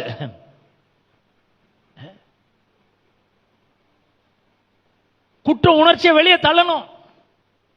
அவர் மன்னிச்சுட்டாருங்க, நாம நம்மளை மன்னிக்கவே மாட்டேங்கிறோம். சிலர் நினைக்கிறாங்க, ஐயோ என் பெற்றோருக்கு விரோதமா நான் இவ்வளவு பெரிய ஒரு அநியாயத்தை நான் செஞ்சிருக்கேங்க. அது திரும்ப திரும்ப திரும்ப திரும்ப அவங்கள வாதிச்சு கொண்டே இருக்குது. நான் சொல்றேன், இன்னைக்கு இந்த நிமிஷத்துல கர்த்தர் எல்லாவற்றையும் மன்னித்து இருக்கிறார், கிருபையா மன்னித்து இருக்கிறார். எவ்வளவு பெரிய பாவத்தை வேணா நீங்க செஞ்சிருக்கலாம், எவ்வளவு பெரிய அக்கிரமத்தை வேணா செஞ்சிருக்கலாம், எவ்வளவு பெரிய அநியாயத்தை வேணா செஞ்சிருக்கலாம். ஆனா அவர் கிருபையா அதெல்லாம் மன்னிச்சிருக்கிறாரு. நான் சொல்றேன், அவர் மன்னிச்சிருக்கிறாருன்னா நீங்களும் உங்களை மன்னிங்க. அதெல்லாம் வெளியே தூக்கி போடுங்க. பிசாசு இதை உங்களோட குற்ற உணர்ச்சியை தூண்டும்படியாக, குற்ற உணர்ச்சியை உங்களுக்குள்ள உண்டாக்கும்படியாக, நீங்க நிம்மதியா இருக்க முடியாதபடி, தூக்கம் வராதபடி, உங்களை சீர்குலைக்கும்படி இந்த காரியங்கள் எல்லாம் கொண்டு உங்களுக்கு நினைப்பூட்டிட்டே இருக்கிறாங்க. அவர் நினைக்கிறதே கிடையாது. அவர் சொல்லிட்டார், நான் நினைக்க மாட்டேன் தம்பி, நான் நினைக்கவே மாட்டேன்பா, அதெல்லாம் நான் மன்னிச்சிட்டேன். நீ பயப்படாத, நான் நினைக்க மாட்டேன் அப்படின்னுங்கிறாரு. அவர் நினைக்க மாட்டானா நாமளும் அதை நினைக்கவே கூடாதுங்க. எவ்வளோ பெரிய ஆசீர்வாதம் தெரியுங்களா இது? எனக்கு அது ரொம்ப பெரிய ஒரு ஆசீர்வாதமா இருக்குது. அவர் என்ன மன்னிச்சிருக்கிறாரு. எப்படி மன்னிச்சிருக்கிறார்? நான் ஏதோ செஞ்சதுனால அல்ல, நான் ஒரு கிறிஸ்தவனா மாறினதுனால அல்ல, நான் 4 பேருக்கு உதவி செஞ்சதுனால அல்ல, அவர் கிருபையா மன்னிச்சாரு. அவர் மன்னிச்சிட்டாருன்றதுனால எனக்கு ஒண்ணு நல்லா வழங்குது. பிசாசை என் வாழ்க்கையில உள்ள நுழையவே முடியாது. ஹலோ, என் வாழ்க்கையில் நுழைய முடியாது, உங்க வாழ்க்கையில நுழையவே முடியாதுங்க. நீங்க அனுமதியை கொடுக்க கூடாது அதுக்கு. ஆனா நான் உங்களுக்கு சொல்றேன், உங்களை குற்றப்படுத்தி உங்களை காயப்படுத்தி நீ இவ்வளவு பெரிய அநியாயத்தை நீ எப்படி செய்யலாம்? நீ ஒரு கிறிஸ்தவனா இருக்கிறியே, நீ எப்படி உன் பெற்றோருக்கு விரோதமா எப்படி இதை செய்யலாம்? உன்னுடைய சகோதரனுக்கு விரோதமா எப்படி இதை செய்யலாம்னு ஒருவேளை குற்ற உணர்வுல இன்னைக்கு நீங்க வாதிச்சு கொண்டு இருப்பீர்கள் என்றால், இன்னைக்கு சொல்றேன், இன்னைக்கு மாபெரும் விடுதலை உங்களுக்கு உண்டாகிறது. தேவன் உங்களை விடுதலை ஆக்கி இருக்கிறார். அவர் உங்களை மன்னிச்சிருக்கிறார். பிசாசுனுடைய ஆளுகையை உங்களை விட்டு நீக்கி இருக்கிறார். கிருபையா மன்னிச்சிருக்கிறாரு. இப்ப அவர் சொல்றாரு, அன்பு கூறு. முதல்ல ஒரு அன்பு கூறு. உனக்குள்ள நான் இருக்கேன், அன்பாவே இருக்கிறேன். அன்பு கொடுக்கிறது, அன்பு மன்னிக்கிறது. மற்றவங்களை மன்னிக்கிறது மட்டும் இல்ல, நம்மளே அது மன்னிக்கிறது. ஆமென். எல்லாத்தையும் அவர் மன்னிச்சிருக்கிறாருங்க. நினைக்கவும் மாட்டான்றாரு. 2 கொரிந்தியர் 6ஆம் அதிகாரத்துக்கு திருப்பம். 2 கொரிந்தியர் 2ஆம் அதிகாரம் 6ஆம் வசனத்தை வாசிக்கிறேன். 2 கொரிந்தியர் 2:6. அப்படிப்பட்டவனுக்கு அநேகரால் உண்டான இந்த தண்டனையே போதும். ஆதலால் அவன் அதிக துக்கத்தில் அமிழ்ந்து போகாதபடிக்கு நீங்கள் அவனுக்கு மன்னித்து ஆறுதல் செய்ய வேண்டும். அந்தப்படி உங்கள் அன்பை அவனுக்கு காண்பிக்கும்படி உங்களை வேண்டிக் கொள்ளுகிறேன். பாருங்க, அப்போஸ்தலனாகிய பவுல் இந்த கொரிந்தியருக்கு 2வது ஒரு நிருபத்தை எழுதுறார். 2வது நிருபத்தை எழுதுகிறாருன்னு நமக்கு முதல்ல என்ன தோணும்? முதல் நிருபத்தையும் ஒன்று என்ன பண்ணிக்கிறாரு? எழுதியிருக்கிறார். இந்த முதல் நிருபத்தில் அவர் எழுதும்போது சிலர் பற்றி அவர் சொல்றாரு. என்ன சொல்றாருன்னா, ஒருத்தனை பற்றி சொல்றாரு, அவன் வந்து தன்னுடைய தகப்பனுடைய மனைவியை வைத்து கொண்டு இருக்கிறான். 5ஆம் அதிகாரத்தில் நாம் அதை வாசிக்கிறோம். தகப்பனுடைய மனைவியை வைத்துக் கொள்றான். அப்படி செஞ்சுட்டு அவன் வந்து ஒன்றும் நடக்காத மாதிரி என்ன பண்றான்? சபைக்குள்ள வரான், ஆராதனை பண்றான், எல்லாம் பண்றான். 5ஆம் அதிகாரத்தில் நீங்க 1 கொரிந்தியர் 5ஆம் அதிகாரத்தில் நீங்க வாசிங்கன்னா இதெல்லாம் தெரியும். இது ஓகே அப்படின்ற மாதிரி வரான். சபை மக்களும் ஒன்றும் கண்டுக்காம இருக்காங்க. பவுல் அதெல்லாம் கண்டிச்செல்லாம் எழுதுறாரு. எல்லாம் கண்டிச்சு எழுதிட்டு 2ஆம் அதிகாரத்தில் வரும்பொழுது அது சொல்றாரு, சரி கிடையாது. அவன் மனம் திரும்பத்துக்கு ஆயத்தமா இருந்தால் அவன் என்ன பண்ணணும்? அவனிடத்துல அன்பு கூறணும், அவனுக்கு ஆறுதல் சொல்லணும், அவனுடைய துக்கத்தை போக்கணும். துக்கத்தில் அதிக துக்கத்தில் அவன் அமிழ்ந்து போகாதபடிக்கு அவனுக்கு என்ன பண்ணணும்? மன்னிக்க வேண்டும், ஆறுதல் செய்ய வேண்டும். நல்லா கவனிங்க பாருங்க, இந்த மன்னிப்பு அப்படின்றது அதிக துக்கத்தில் ஆழ்ந்து போகாதபடிக்கு உதவி செய்யறதாய் இருக்கிறது. 2ஆம் நிருபத்தில் அவர் இதை இப்படி எழுதுறாரு. ஒருவேளை அவன் மனம் திரும்பத்துக்கு ஆயத்தமா இருப்பான் அப்படின்னு சொன்னா அவனுக்கு என்ன பண்ணுங்க? மன்னிங்க. அவன் அதிக துக்கத்தில் ஆழ்ந்து போயிடக்கூடாது. அவனுக்கு மன்னிங்க, அவனுக்கு ஆறுதல் படுத்துங்க, அன்பை காண்பீங்க. உங்கள் அன்பை அவனுக்கு காண்பிக்கும்படி உங்களை வேண்டிக் கொள்கிறேன். He pray. வேண்டாரு, தயவுசெய்து உங்க அன்பை அவனுக்கு காண்பீங்க. ஏன் இப்படியா போனான்னா ரொம்ப துக்கத்தில் அமிழ்ந்து போயிடுவான் அவன். அப்ப பாருங்க, இது வந்து பவுல் வந்து ஒரு பாவம் செய்யறது ஓகேன்னு சொல்லல. இன்னைக்கு நிறைய பேர் அப்படிதான் சொல்றாங்க. நாங்கள் கிருபையின் உபதேசத்தில் இருக்கிறோம், என்ன வேணா செய்யலாம், பாவத்தை வந்து கண்மூடித்தனமா செய்யலாம். அவர் ஆமாங்க, அவர் மன்னிக்கிறாரு. அவர் உங்களுக்கு எதிராக அந்த பாவத்தை கணக்கில் வைக்கிறது இல்லை, அது எல்லாமே கரெக்டு தான். ஆனா அவரு பாவம் செய்ய சொல்றாரா? இல்ல. விபசாரத்தில் கையும் மையமா ஒருத்தைய கண்டுபிடிச்சு கொண்டு வராங்க அவரிடத்துல கொண்டு வந்துட்டு பிறகு அவரு சொல்றாரு, உங்களில் பாவம் இல்லாதவன் முதலாவது கல்லை அவள் மேல எரியட்டும் அப்படின்னு சொன்ன உடனே சொல்லிட்டு குனிஞ்சி தரையில் எழுதுறாரு. ஒவ்வொருத்தரும் சின்னவங்க இருந்து பெரியவங்க வரைக்கும் ஒவ்வொருத்தனா கிளம்பி போயிட்டான். இவர் நிமிந்து பார்க்குறாரு, அந்த அம்மா மட்டும் நிற்கிறாங்க. அந்த அம்மா பார்த்து கேட்குறாரு, அம்மா ஒருத்தரும் ஒன்று ஆக்கினைக்குள்ளாக தீர்க்கலையா? இல்லைங்க, நானும் ஒன்று ஆக்கினைக்குள்ளாக தீர்க்கிறது இல்லை அப்படின்றாரு. சார், நம்மளை ஆக்கினைக்குள்ளாக தீர்க்கும்படி அவர் வரல, அவருடைய குமாரனாலே நம்ம பிழைக்கும்படி தான் அவர் வந்தாரு. அதனால தான் அன்பை காமிச்சிருக்கிறாரு. அவர் நம்மளுக்கு எதிராக எந்த பாவத்தையும் கணக்கில் வச்சில்ல, அவர் மன்னிச்சிட்டாரு எல்லாத்தையும். ஆனா அவர் சொல்றாரு, நீ போ, இனி பாவம் செய்யாதன்றாரு. ஹலோ, பாவம் செய்யாம இப்போ இருக்க முடியும். அந்த அன்பு உள்ள இருக்கிறது, அவர் மன்னித்திருக்கிறார். பெரிய மனோல நான் உங்களுக்கு சொல்றேன், அவர் பாவம் இல்லை அப்படின்னு சொல்ல, இந்த மாட்ட எந்த பாவமும் இல்லை, நான் பார்க்கல அப்படி சொல்லல. நீ போ, இனி என்ன பண்ணாத, பாவம் செய்யாதே, இனி பாவம் செய்யாதன்றாரு. இன்னொரு இடத்துலையும் அவர் அப்படி சொல்றதை நாம பார்க்கிறோம். இன்னொரு இடத்துல அவர் ஒரு குருடனை என்ன பண்றாரு, சொஸ்தமாக்குறாரு. ஒரு குருடனை அவர் சொஸ்தமாக்குறாரு. சொஸ்தமாக்கிட்ட பிறகு அந்த அந்த குருடனுக்கு யார் அவனை சொஸ்தமாக்குன்னு அவனுக்கு தெரியல. தெரியாததுனால அவனை ஒரே கலாட்டா பண்றாங்க. யார் ஒன்று அவங்க அப்பா அம்மாவை போய் கலாட்டா பண்றாங்க. எப்படி நீ குணமான அப்படி இப்படின்னு சொல்லிட்டு கேட்குறாரு. அப்படி கேட்கும்பொழுது அந்த ஒரு வசனத்தை உங்களுக்கு நான் வாசிக்க விரும்புகிறேன்.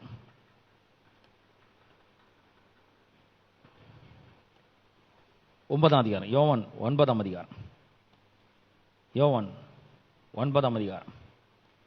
அதற்கு அந்த 30ஆம் வசனம், அதற்கு அந்த மனுஷன், அவர் என் கண்களை திறந்திருந்தும் அவர் எங்க இருந்து வந்தவர் என்று நீங்கள் அறியாது இருக்கிறது. அவங்க அப்பா அம்மாவை கேட்குறாங்க, எப்படி குருடனா பிறந்தானா, பிறக்கும் போதே கண் தெரியலையா, யார் குணமாக்குது, இதெல்லாம் எங்களுக்கு தெரியாதுங்க. அவனுக்கு நல்ல வயசானவன வயது நல்லது காட்டெல்லாம் தெரிஞ்சிருக்குது அவனுக்கு, அவனே போய் விசாரிங்க, எங்களுக்கு ஒன்றும் தெரியாது அப்படின்றாங்க அவங்களுக்கு பயந்துட்டு. அப்ப 30ஆம் வசனத்துல இவர் கண்ணை தந்துக்கிறாரு, அப்படி இருந்தும் இவர் எங்கிருந்து வந்தாருன்னு உங்களுக்கு தெரியாம இருக்குது, ஆச்சரியமா இருக்குது அப்படின்றாரு. 31ஆம் வசனம், பாவிகளுக்கு தேவன் என்ன பண்ண மாட்டாரு, செவி கொடுக்கிறது இல்லை என்று அறிந்திருக்கிறோம். ஒருவன் தேவபக்தி உள்ளவனா இருந்து அவருக்கு சித்தமானதை செய்தால் அவனுக்கு செவி கொடுப்பார். பிறவி குருடனுடைய கண்களை ஒருவன் திறந்தான் என்று உலகம் உண்டானது முதல் கேள்விப்பட்டதில்லையே. அவர் தேவனிடத்திலிருந்து வந்திருந்தால் ஒன்றும் வராதிருந்தால் ஒன்றும் செய்ய மாட்டாரே என்றான். அவர்கள் அவனுக்கு பிரதித்திரமாக, முழுவதும் பாவத்தில் பிறந்த நீ எங்களுக்கு போதிக்கிறாயோ என்று சொல்லி அவனை புறம்பே தள்ளிவிட்டார்கள். அவர்கள் புறம்பே தள்ளிவிட்டதை இயேசு கேள்விப்பட்டு அவனை கண்டபோது, நீ தேவனுடைய குமாரனிடத்தில் விசுவாசமா இருக்கிறாயா என்றார். இவனுக்கு தெரியவே இல்லை, இவர் தான் குணமாகினாரே தெரியல. அதற்கு அவன், ஆண்டவரே, அவரிடத்தில் நான் விசுவாசமா இருக்கும்படிக்கு அவர் யார் என்றார். இயேசு அவனை நோக்கி, நீ அவரை கண்டிருக்கிறாய், உன்னுடனே பேசுகிறவர் அவர்தான் என்றார். உடனே அவன், ஆண்டவரை விசுவாசிக்கிறேன் என்று சொல்லி அவரை பணிந்து கொண்டான். அப்ப ஒரு இடத்துல அவர் சொல்றாரு, அதிக கேடானது ஒன்றும் உனக்கு நேரிடாதபடி நீ போய் நீ பாவம் செய்யாத அப்படின்னு அவர் சொல்றாரு. அதிக கேடானது உனக்கு ஒன்றும் வராதபடிக்கு நீ போய் பாவம் செய்யாமல் இரு அப்படின்றாரு. பிரியமானவர்களே, அவர் பாவத்தை அங்கீகரிக்கிறது கிடையாது, பாவத்தை கண்டு காணாமல் விடுறது கிடையாது. அவர் பாவத்தை மன்னிச்சிருக்கிறாரு, சும்மா மன்னிக்கல, அவர் ரத்தத்தை சிந்தி மன்னிச்சுக்கிறார், உயிரை கொடுத்து மன்னித்து இருக்கிறாரு. அவர் நம்ம மேல அன்பு கூர்ந்ததுனால மன்னிச்சிருக்கிறாரு. இப்ப நாம் என்ன பண்ணுவோம், நாமும் ஒருவர் அன்பா இருக்கிறோம்னு சொன்னாக்கா நாமும் ஒருத்தருக்கு ஒருத்தர் நம்ம என்ன பண்ண வேண்டும், மன்னிக்கிறவர்களாக இருக்க வேண்டும். 2 கொரிந்தியர் 2ஆம் அதிகாரம் 6ஆம் வசனம், அப்படிப்பட்டவனுக்கு அநேகரால் உண்டான இந்த தண்டனையே போதும், ஆதலால் அவன் அதிக துக்கத்தில் அமிழ்ந்து போகாதபடிக்கு நீங்கள் அவனுக்கு மன்னித்து ஆறுதல் செய்ய வேண்டும். ஒருவேளை அவன் தவறு செஞ்சதை உணர்ந்து, ஐயா நான் இவ்வளவு பெரிய பாவத்தை செஞ்சிருக்கேன், ஆண்டவர் என்ன மன்னிச்சிருக்கிறாரு, நான் திருந்தி வாழ விரும்புறேன், நான் மறுபடியும் ரிப்பன்ட் ஆகிறேன், மனம் திரும்புறேன் அப்படின்னு சொல்லி அவன் மன்னிப்பை விரும்புவான் என்று சொன்னால், தேவனுக்காக வாடுறேன் அப்படின்னு சொன்ன சிலர் பார்த்தீங்கன்னா அவங்க பாவம் செஞ்சிருப்பாங்க, அவங்க மேல தப்பு இருக்கும், ஆனால் தப்பு இல்லாத மாதிரி பேசுவாங்க, அடிச்சு பேசுவாங்க. என் மேல எந்த தப்பும் கிடையாது, நான் எதுவும் பண்ணல அப்படி அடிச்சு பேசுவாங்க. ஆனா இவர் சொல்றாரு, ஒருத்தன் வந்து மனம் திரும்பதுக்கு ஆயத்தமா இருக்கிறான்னு சொன்னா அவன் ஆதலால் அவன் அதிக துக்கத்தில் அமிழ்ந்து போகாதபடிக்கு நீங்கள் அவனுக்கு மன்னித்து ஆறுதல் செய்ய வேண்டும். அந்தப்படி உங்கள் அன்பை அவனுக்கு காண்பிக்கும்படி உங்களை வேண்டிக் கொள்கிறேன். நீங்கள் எல்லாவற்றிலேயும் கீழ்ப்படிந்திருக்கிறீர்களோ என்று உங்களை சோதித்தும்படி இப்படி எழுதினேன். 10ஆம் வசனம், எவனுக்கு நீங்கள் மன்னிக்கிறீர்களோ அவனுக்கு நானும் மன்னிக்கிறேன். மேலும் எதை நான் மன்னித்திருக்கிறேனோ அதை உங்கள் நிமித்தம் கிறிஸ்துவனுடைய சன்னிதானத்திலே மன்னித்திருக்கிறேன். என்ன அற்புதமான, எவ்வளவு மன்னிப்பு பாருங்க, எவ்வளவு தயவு, எவ்வளவு டெண்டர் ஹார்ட், எவ்வளோ மன உருக்கம், எவ்வளவு தயவு. கசப்பு கொஞ்சம் கூட இல்ல, மூர்க்கம் இல்ல, கோபம் இல்ல, தூஷணம் இல்ல. இங்க வந்து தயவை நாம் பார்க்கிறோம். முதல்ல அப்படிப்பட்டவன் அதிக துக்கத்தில் அமிழ்ந்து போகாதபடி நீங்க அவனுக்கு மன்னிங்க. நீங்க மன்னிக்கிறீங்கன்னா நானும் மன்னிக்கிறேன், நான் மன்னிக்கிறேன்னா ஆண்டவரும் மன்னிக்க ரெடியா இருக்கிறாரு. பிரியமானவர்களே, நான் உங்களுக்கு சொல்றேன், எவ்வளவு பெரிய திரளான மன்னிப்பு பாருங்க. ஒரு இடத்துல 17ஆம் அதிகாரம், லூக்கா 17ஆம் அதிகாரத்துல பேதுரு வந்து கேட்கிறாரு, ஆண்டவரே, ஒரு சகோதரன் எனக்கு விரோதமா பாவம் செஞ்சுட்டு அதை செஞ்சாக்கா எத்தனை முறை நான் மன்னிக்கணும் அப்படின்னு வந்து கேட்கறான். 7 முறையா அப்படின்னு கேட்கறான். இல்ல 70 முறை மன்னிக்கணும் நீ அப்படின்ட்டு. எத்தனை முறை அவன் பாவம் செஞ்சுக்கிறான்றத கணக்கு போடுறதை விட்டுட்டு 7 முறையான்னு கேட்காத, அதை கணக்கு போடுறதை விட்டு கணக்கு இல்லாத அளவுக்கு நீ அவனுக்கு என்ன பண்ண வேண்டும்? மன்னிக்க வேண்டும். இன்னைக்கு இந்த பிரசங்கத்தை கேட்டுக்கிற உங்களுடைய இருதயம் மாற்றம் அடையட்டும், உள்ள தேவனுடைய அன்பு ஊற்றப்படட்டும். அந்த அன்பை எண்ணங்களிலும் வார்த்தைகளிலும் செயல்களிலும் வெளிப்படுத்துங்கள். இந்த அன்பு கொடுக்கிறதா இருக்கிறது, கொடுக்கிறது மட்டும் இல்ல, மன்னிக்கிறதா இருக்குது. Love gives and forgives. Paul சொல்றார், if you forgive I also forgive. If we forgive, God is also forgiving them. எவ்வளவு மன்னிப்பு இருக்கு பாருங்க. அவர் மன்னிக்கிறதிலே தயை பெருத்தவராய் இருக்கிறார். பிரியமானவர்களே, இந்த அன்பு நம்முடைய இருதயத்தில் ஊற்றப்பட்டது. இந்த உலக மக்கள் கடவுளை காணணும் அப்படின்னு சொன்னா ஒரு வழிதான் இருக்கு, நாம ஒருத்தர் மேல ஒருத்தர் அன்பா இருக்க வேண்டும். கிறிஸ்து மன்னித்தது போல நாம ஒருத்தருக்கு ஒருத்தர் மன்னிக்கணும். கிறிஸ்து அன்பு கூர்ந்தது போல நாமும் கொடுக்கிறவர்களாக இருக்க வேண்டும், அன்பு கூறுகிறவர்களாக இருக்க வேண்டும். இந்த அன்பு நம்முடைய இருதயங்களை மட்டுமல்ல, நம்முடைய வாழ்க்கையும் ஆளுகிறதாக இருக்க வேண்டும்.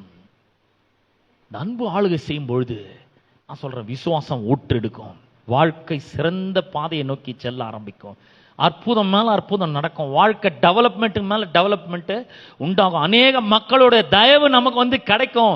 அது மாத்திரமல்ல, எல்லாத்துக்கும் மேல அவர் மன்னிச்சது போல நாமும் மன்னிக்கிறவர்களாக இருக்க வேண்டும்.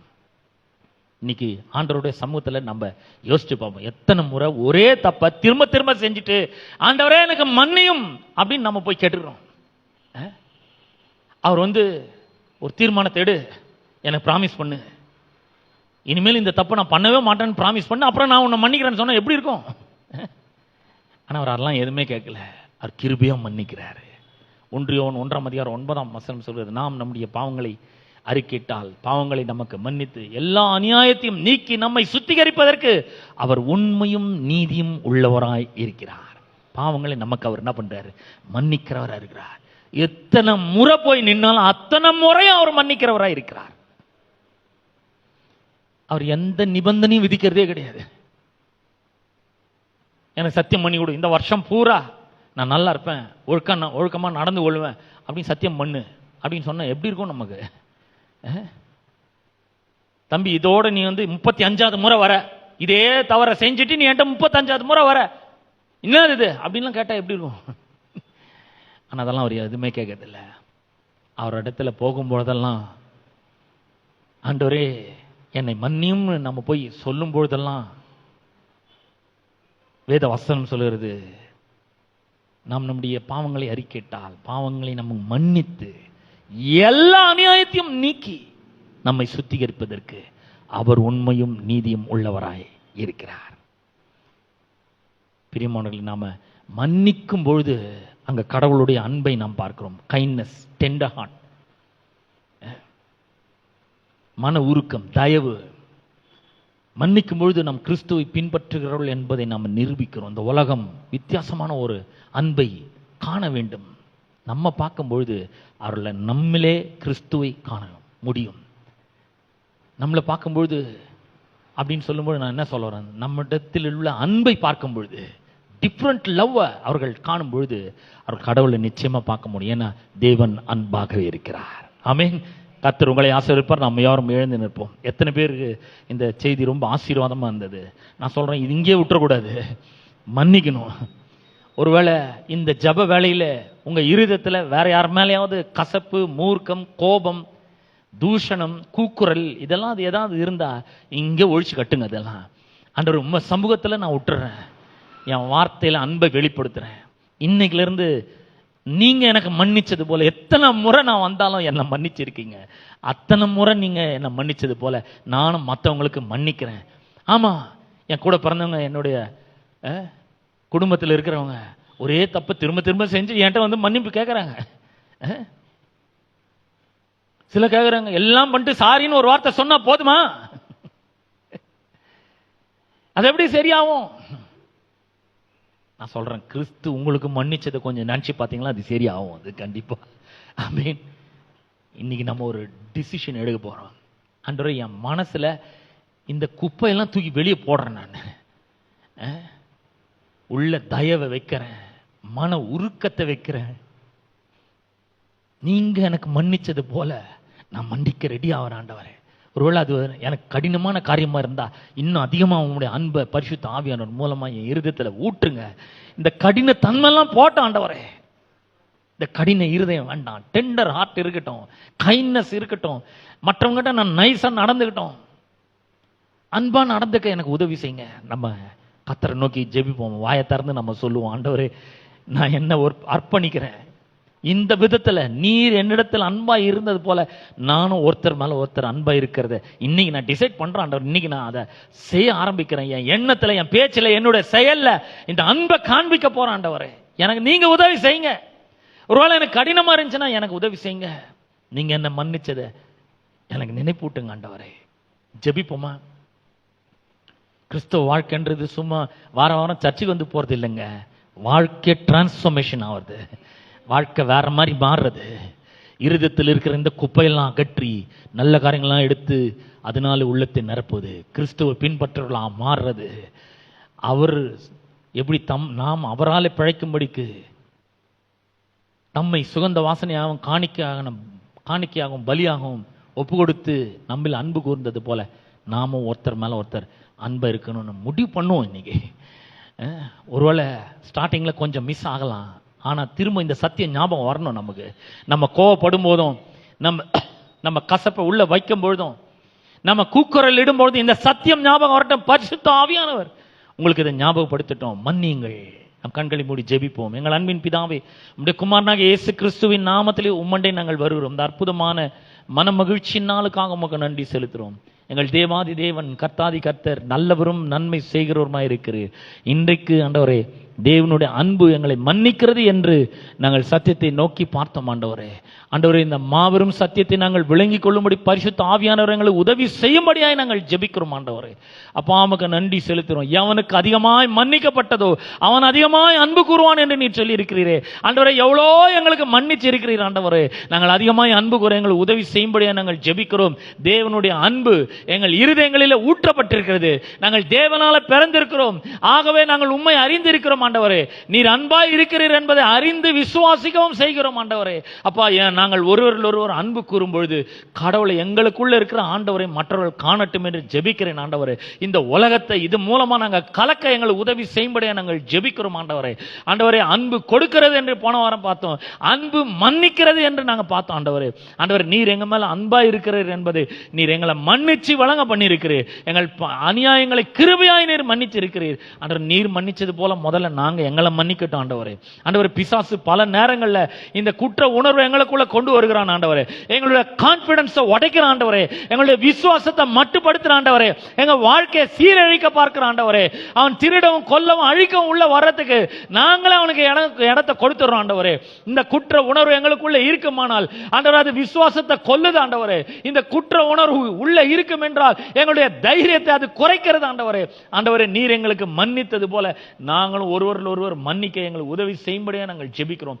ஆண்டவரே எங்கள் உள்ளத்தில் இருக்கிற எல்லா மூர்க்கத்தையும் எல்லா கசப்பையும் அதனுடைய எல்லா வேரையும் ஆண்டவரே இயேசுவின் நாமத்தினாலே ஆண்டவரே வேரோட பிடுங்கி கடலிலே எரிகிறோம். ஆண்டவரே உள்ளே தயவு வரட்டும், மன உருக்கம் வரட்டும். ஆண்டவரே மற்றொரு இடத்தில் அன்பாய் நாங்கள் நடந்து கொள்ளட்டும். கிறிஸ்து எங்களுக்கு மன்னித்தது போல நாங்கள் மற்றவர்களுக்கு மன்னிக்கட்டும். ஆண்டவரே அப்பா உமக்கு நன்றி செலுத்துறோம். அப்படிப்பட்ட ஒரு இருதயத்தை நீர் எங்களுக்குள்ளே இப்பொழுதே நீர் சிருஷ்டித்திருக்கிறதற்காக உமக்கு ஸ்தோத்திரம். ஆண்டவரே உமக்கு நன்றி செலுத்துறோம். தாங்கள் செய்த தவறுகளின் நிமித்தமாக, தாங்கள் செய்த அநியாயங்களின் நிமித்தமாக இன்றளவும் குற்ற உணர்வினாலே பாதிக்கப்பட்டு கஷ்டப்பட்டு கொண்டிருக்கிற, துன்பப்பட்டு கொண்டிருக்கிற, துக்கத்தில் அமிழ்ந்து கொண்டிருக்கிற ஒவ்வொருவருக்காக நான் ஜெபிக்கிறேன். இயேசுவின் நாமத்தினாலே அவர்களை மன்னித்து ஆறுதல் செய்கிறோம். ஆண்டவரே எங்களோட அன்பை அவர்களுக்கு காண்பிக்கிறோம். ஆண்டவரே we have been forgiven, Lord. இது எங்களுக்கு எவ்வளவு பெரிய ஒரு தைரியத்தையும் ஆறுதலையும் விசுவாசத்தையும் எங்களுக்கு தருகிறதற்காக உமக்கு நன்றி செலுத்துறேன். எங்கள் ஜனங்களுக்காக, சத்தியத்தை கேட்ட மக்களுக்காக ஜெபிக்கிறேன். இயேசுவின் நாமத்தினாலே அவர்களுடைய வாழ்க்கை மறுரூபமாகட்டும் இந்த சத்தியத்தின் மூலமாக என்று ஜெபிக்கிறேன். ஆண்டவரே மன்னிக்க அவர்கள் உதவி செய்வீராக. தொடர்ந்து மக்களை ஆசீர்வதி. வியாதியோடு வந்திருக்கிற ஒவ்வொருவருக்காக ஜெபிக்கிறேன். இயேசுவின் நாமத்தினாலே வியாதிகள் வேரோட பட்டு போகட்டும் என்று ஜெபிக்கிறேன். பொருளாதார குறைவோடு தாட்சியோடு வந்திருக்கிற ஒவ்வொருவருக்காக ஜெபிக்கிறேன். இயேசுவின் நாமத்தினாலே ஆண்டவரே பொருளாதார தேவைகளாம் சந்திக்கப்படட்டும் என்று ஜெபிக்கிறேன். ஆண்டவரே நாங்கள் உம்மை பின்பற்ற எங்களுக்கு உதவி செய்வீராக. அன்பிலே நடந்து கொள்ள எங்களுக்கு உதவி செய்வீராக. அன்பை காண்பிக்க உதவி செய்வீராக. மன்னிக்க உதவி செய்வீராக. ஒருவருக்கொருவர் நாங்கள் அன்பா இருக்க எங்களுக்கு உதவி செய்வீராக. ஆண்டவரே பரிசுத்த ஆவியானவர் எங்களை எம்பவர் பண்ணியிருக்கிறதற்காக உங்களுக்கு ஸ்தோத்திரம். தொடர்ந்து எங்களை ஆசீர்வதியும். துதி கனம் மகிமை எல்லாவற்றையும் ஒருவருக்கே நாங்கள் செலுத்துகிறோம். இயேசுவின் நாமத்தில் ஜெபிக்கிறோம் பிதாவே, ஆமென். நம்முடைய கர்த்தராகிய இயேசு கிறிஸ்துவின் கிருபையும் பிதாவாகிய தேவனுடைய அன்பும் பரிசுத்த ஆவியானவருடைய ஐக்கியமும் பாதுகாவலும் வழிநடத்தலும் இன்றும் என்றும் சதா காலங்களிலும் நம் அனைவரோடும் என்றும் இருப்பதாக. ஆமென்.